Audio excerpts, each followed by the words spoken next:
Um, so I'm going to invite Sandy and Jackie and Lorraine. And you'll have noticed maybe in one of those clips that they did little interviews, which is why we're doing this, so they feel at home. It's to take them back a couple of weeks to remind them of what it was like.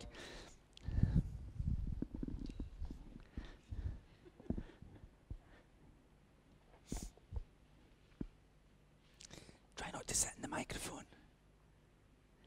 Good. So,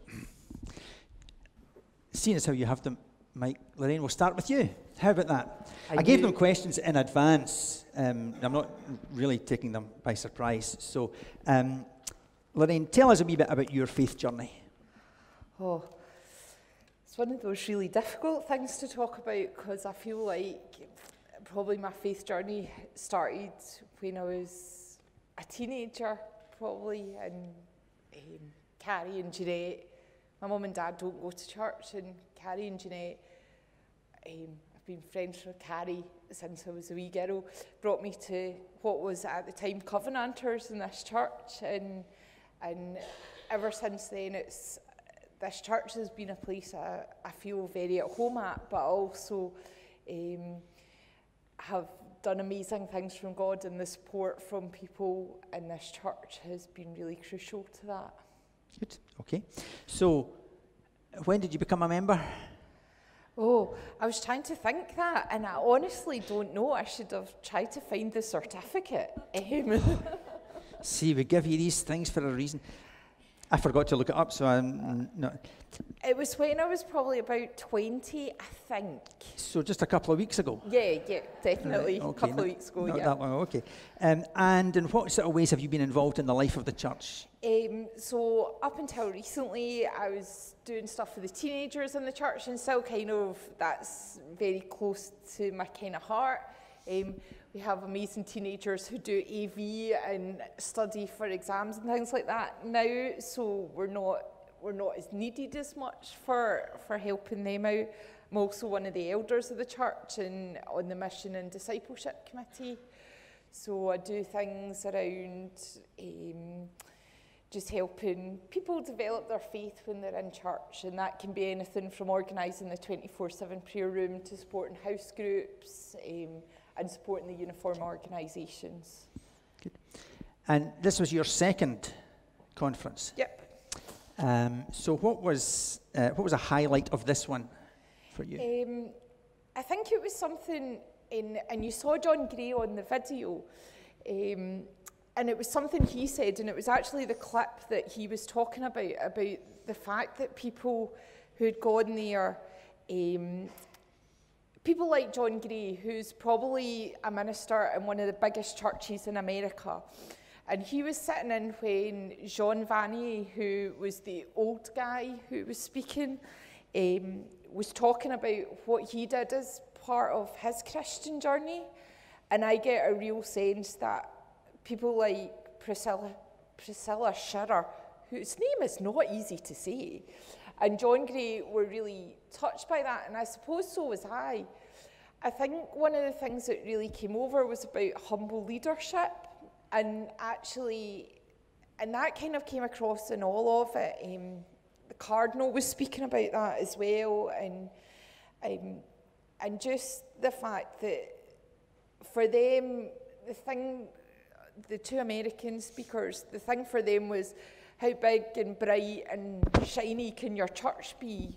But ultimately what I think they learned, and so did I, was it's not about that. It's about the stuff that Jean Vanier was talking about being in discipleship with people and being in fellowship with people and sharing the love of God in really, really small ways, because ultimately that's what makes a difference to people. It's that kind of relationship. Yeah. So for folk who don't know who Jean Vanier is, so Jean Vanier is the leader of the L'Arche community. So he's a Catholic kind of, I want to say missionary, but I'm not sure if that's the right word.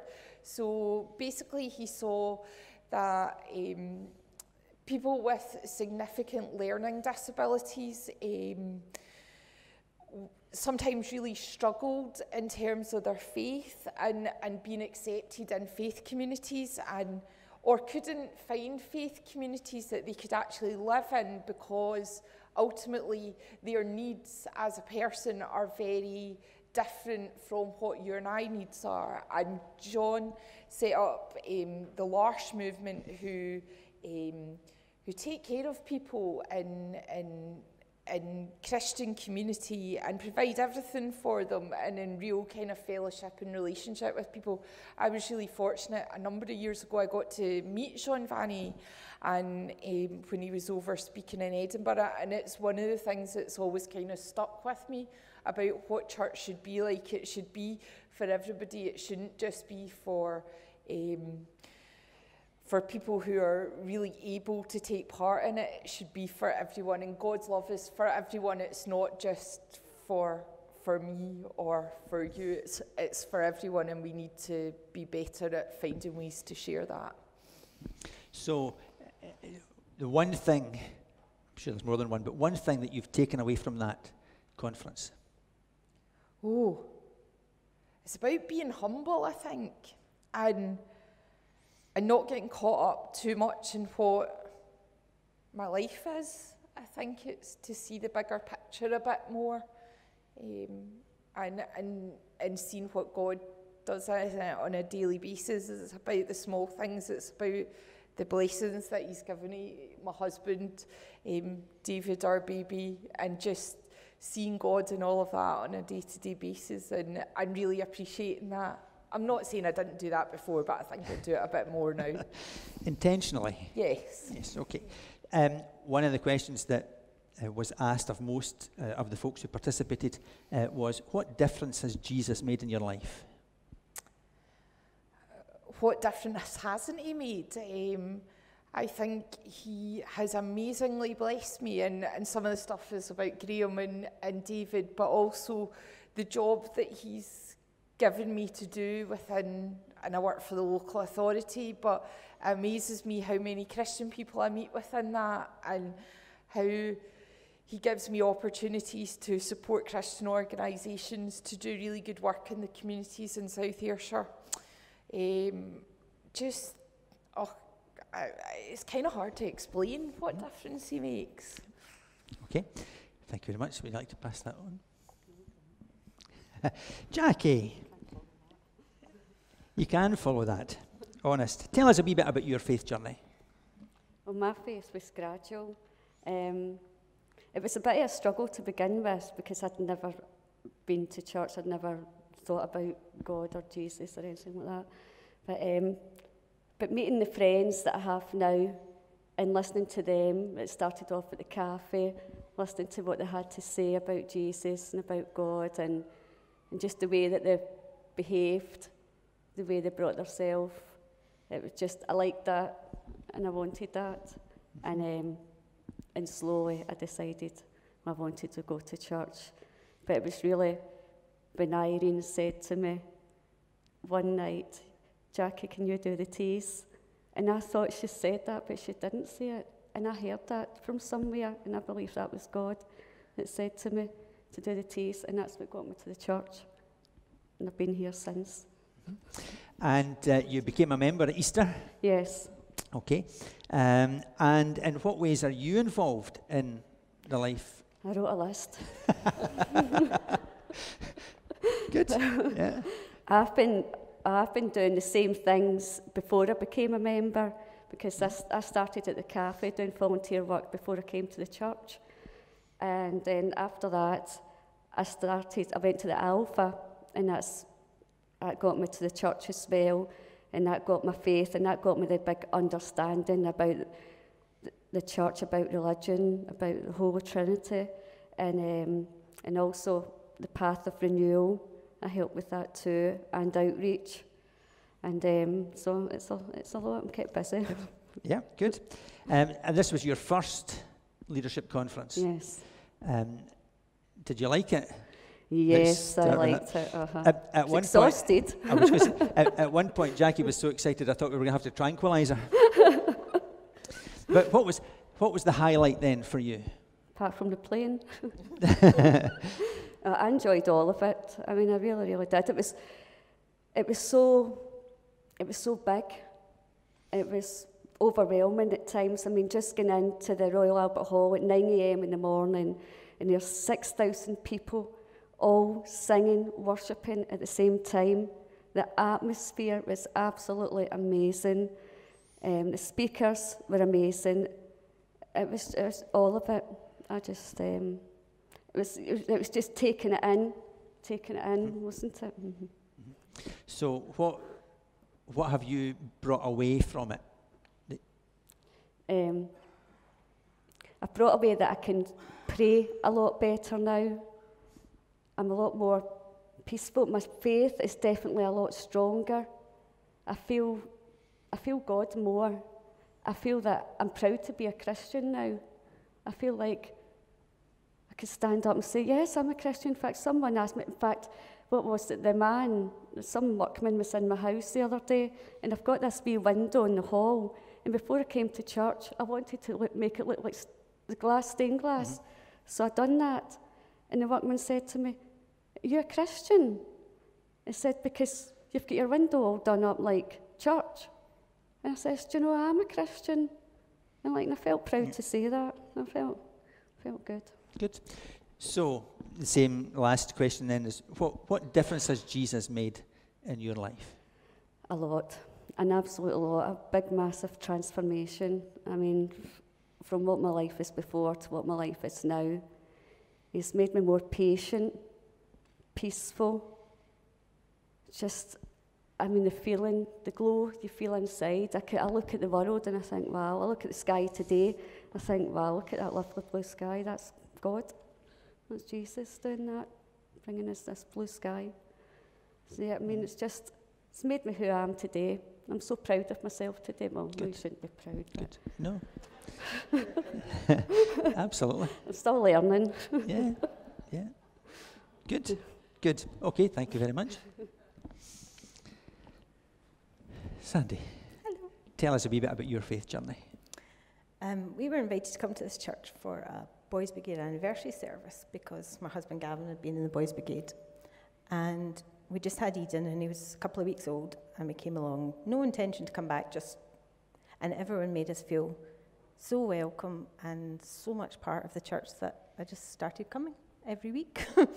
And that was all I was doing, and I didn't have faith at that point. I didn't really understand faith or what it was that everyone else was taking part in. But I felt part of the community here, so I kept coming. And then I went on an Alpha course after I'd been coming about 2 years. And over the course of that, I found out what faith is and what a personal relationship with Jesus can do to your life and the difference that can make, and never looked back. So that was 2011. So I joined in 2013, and I've been coming ever since. Excellent. And what sort of things have you been involved in the church? It started out quite gradually, and then I've been involved with Outreach Committee and Messy Church, been involved with Messy Church from the start. I started volunteering at the cafe and then ended up working there. And I started volunteering in the office and I ended up working there. A lot. Good. Okay. And you've been to these conferences before? Yep, this is my third conference. And so what was the highlight for you? It's impossible to pull out one highlight because over the course of 2 days you have highlights and lowlights and just every emotion you can possibly imagine. I think the one that stayed with me the longest was Priscilla Shirer. She just really spoke to me, and it was just wonderful to hear from a woman who was a wife and a mother and led a church. But all of those things were equally important to her. She'd been invited to the conference before, and she had said no because her children were too young. So even though something that in the secular world would have advanced her career or brought her fame, she turned it down because it wasn't the season for that. What was important to her at that point was the man that God had given her and the 3 beautiful boys that he'd given her. And it was really powerful to hear somebody say, no, that's a calling too, and I can prioritize that in my life and still do wonderful things for God. Good. So what one thing maybe more than one thing, have you taken away from the conference? I think it was about meeting everyone with love, treating everyone with love, loving people even when there's nothing that they can give you back. They bring no benefit to you. Still meet them with love, because that's what Jesus does for every single one of us. Regardless of whether we want it, whether we appreciate it, he still loves us. And if we can show that in the world, then we're doing what Jesus asked us to do. Okay. And last question, what difference has Jesus made in your life? Huge, huge difference. I have had really severe mental health problems through quite a lot of my adult life. And before I came to church, I wasn't really going out anywhere.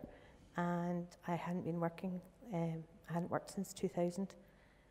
So Jesus took away that fear and allowed me to come back out into life and to talk to people and not be afraid of everything. So, thank you. Thank you, Jesus. Amen. Thank you very much. So I'm going to ask Graham and Elaine.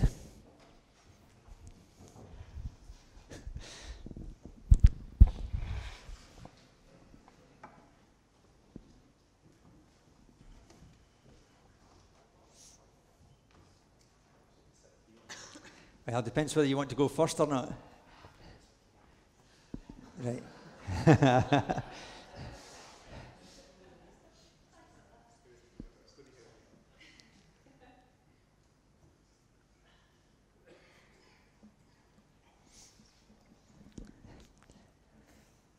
was going to say, you missed an opportunity there. You should just have passed it across. I should have actually. However, Elaine, tell us a wee bit about your faith journey. So, I went to church as a child with Mum. Mum and I both went to church. My dad and brother didn't. So that was always kind of part of my life, not here, in another couple of churches.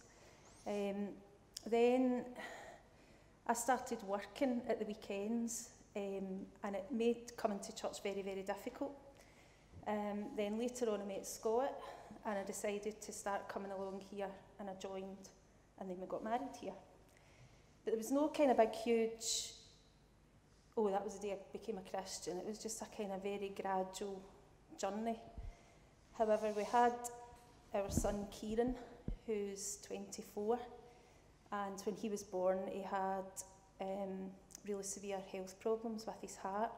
And I think that was the kind of time when it was all the support and the love and the prayers and all of that had a huge impact on us as a family. And I think that's really where it really, really started. And it's gone on from then. Okay. And you've been a member for quite a long time. Quite a long time. I think it's about 28 years-ish. Or thereabouts. It's a long time. Okay, quite a long time. So, in what ways have you been involved in the life of the church? Quite a lot of different ways. At the moment, I'm an elder. I'm on the AV team. Part of Path of Renewal. Like Sandy, I've been in Message Church since it started. Discovery, I kind of helped with Discovery when we did that. Member of a house group. Helped with knitting group. And I'm the contact for Adopt a Child. And like Sandy, you were both really keen to start all of those things. Yeah. Yeah. Could have had a wee bit more enthusiasm there with that response. Well, let's just say we've been out of comfort zone like hugely on very many occasions, fair to say. Yep. This was your third conference. Yep. And what for you was the highlight? I was thinking about that, and there's just no way I could pick a highlight. There's too many things: teaching, speaking, the worship, the emotion that goes from that to that to that to that. The kind of spending time together, processing it all is really important. But I think a really personal highlight, or maybe no highlight, but moment for me was I was really struggling. I'd been really struggling for a couple of years. I felt as if I had kind of moved away a bit. I was kind of going through the processes and not really connecting with God in the way that I had before, and I was struggling with that for various reasons. So when I was invited to go to the conference, I said no, and I said no on quite a few occasions, but a series of events that were definitely God made me go. And before we even got to the conference, on the Sunday night, we went in to Holy Trinity Brompton, which is where Nicky Gumbel is, just to attend the service. And the very first words that came out of the preacher's mouth were a direct quote that I had been saying for weeks about not feeling worthy of going and all of that. And that just made me stop and listen. And that continued for the rest of the time I was there. Things that were said that I was thinking, oh, so God was definitely making me listen. And I definitely should have been there. So that was a highlight for me. Okay. And so what have you brought away from it? I think one of the kind of big things is, and this is a really personal thing because of the way I was feeling before I went, that if I could go to a place like that and I'm in there with 5,000 or 6,000 people from all over the world, all different walks of life, big real leaders and whatever, and God can speak to me in that setting, then I should be listening because he can speak to me all the time. So that was a huge thing. And I was also thinking about this and thought, do you know, a huge thing for me about going to something like that is it's very intense, it's very powerful, it's exhausting, it's really emotional, but it's also great fun. And it's also about that, having that together time. Too often we attend church or we have our quiet time or we do whatever, and then we go straight back into busy life. But there you're soaked, and it's in an environment where there's nothing to distract you. And I think it shows you how important that is, about having that time where nothing distracts you. So that's a real challenge to bring away from it. Okay. And what difference has Jesus made in your life? Okay. He's definitely got me through so many tough times, so many good times. He's made our marriage what it is. He's made our family life what it is. He's shaped our children into the young man and woman that they are today. And he's just in our life, and I couldn't imagine it without him. Okay. Good. I'm on. Graham, tell us a wee bit about your faith journey. Okay. I grew up in Glasgow. My mum went to the Methodist church. My dad was a Jehovah's Witness. I tended to go to the Methodist church, although on occasions I went to my dad. I thought they were kind of boring, to be honest with you, both of them. And then, which I think they probably were. And then we stopped going to the church. And then when I was about 13, I went to a local church, which was just a group of guys set it up, which was called the Street Mission. And it was quite a charismatic church, and I was there like every week, every Sunday morning, Sunday evening, Thursday service, absolutely loved it. But then just the events, you know, and changes, I stopped going, and I tried some other churches, didn't really like it that much, and then just kind of dwindled away from that. And so 13 maybe started in about 18, 19, and it wasn't like alcohol or anything like that, because, you know, I wasn't that type of person, you know, that want to go out and drink all the time. So it just kind of dwindled away. And then I always believed in God, though. It wasn't like I didn't believe in God, but I think also I became probably more disillusioned with myself in some questions, how like about healing and God healing people and things like that would kind of just annoy me in terms of why it doesn't happen all the time. And a lot of that was probably excuses. But then I grew up and, you know, and I went up past university if it wasn't for going to the Street Mission Church, because they gave me a lot of confidence in myself in terms of doing that. So I went to uni, late 20s, finished when I was 30. So God was still having an effect in that, even though I wasn't going. And then became a social worker and met Lorraine. And then I kind of, because I wasn't like anti-God or anything like that, so I'd pop in now and again when it fitted me. I would say I was a regular attender, maybe regular at Easter and Christmas, you know. And then I started to come more regularly. which kind of fitted in to me getting married. But it's probably a good excuse that I needed in terms of coming as well. You know, that way I need to come because I'm getting married. So it was almost like a way to get around to all the stuff in my head in terms of why you're going to be committed. Because I didn't have any strength to recommit myself to God. Because when I was like 13, it was like that black and white moment, you know, where you're like, yes, I accept Jesus and I'm going to follow you, amen, and everything. And I was like, I don't even have that strength to do that. Do you know, so if I can even just go to church, that's the strength I've got just now. And I do remember there was one gathering that was on, and I think it was Carrie and Jan, amongst others, that were just telling about testimonies and how they became Christians. And they were saying, like, similar to yourself, there wasn't maybe one specific moment, like maybe when I was like 13, when it happened, and I was like, do you know something? Because that's what I believed, you know. It was like, there don't need to be one specific moment. If you can just keep on going and do what you can at that point, do what you can at that point and saying, God, this is all I can give you because I don't have the strength to give you any more. God can turn you around and do that, and that's what he was doing. I did go to the Alpha course, and this is not being big-headed, but I had been going to church, so there wasn't probably that much new that I hugely learned, but actually just kind of getting to know and speaking to people and stuff, it was kind of good in getting to know people about that, and I was getting more into it then, and I think it's that way that God kind of turns you around, even though that you don't have the strength to do that as well. How I'm back here, back in church, I mean not specifically this one, but back in church, back as a person, and I remember speaking to you, and out of the blue I just said, as a Christian.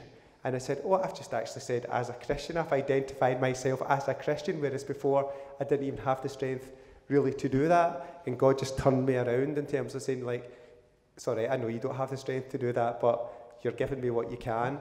And that's kind of my faith journey to here. Mm-hmm. Good.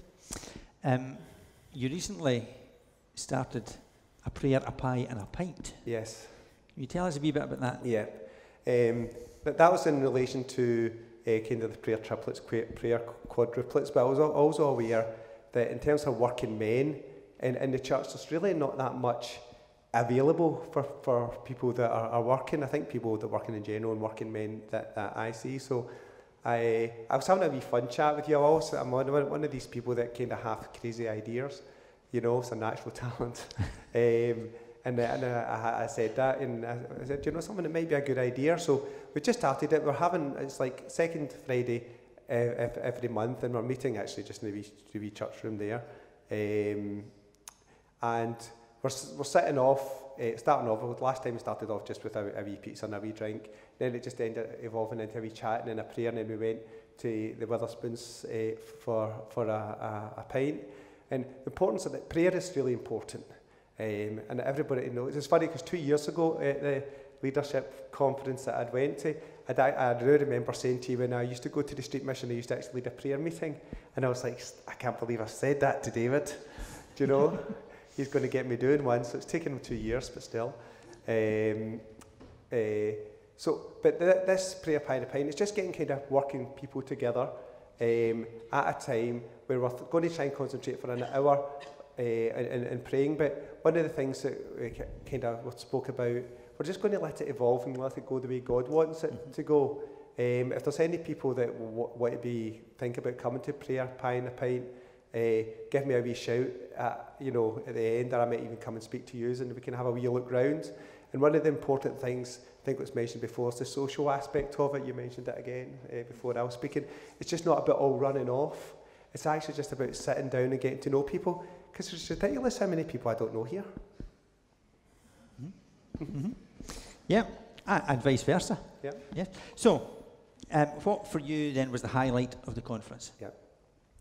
I think the highlight for the conference was Cardinal Tagley, who I really, really liked, and he came across really well. One of the things I really got, I like looking at some kind of apologetics, which like answering all these difficult questions, and I like looking at that sort of thing just for fun. I know I'm quite sad sometimes, but I do find it quite fun and challenging.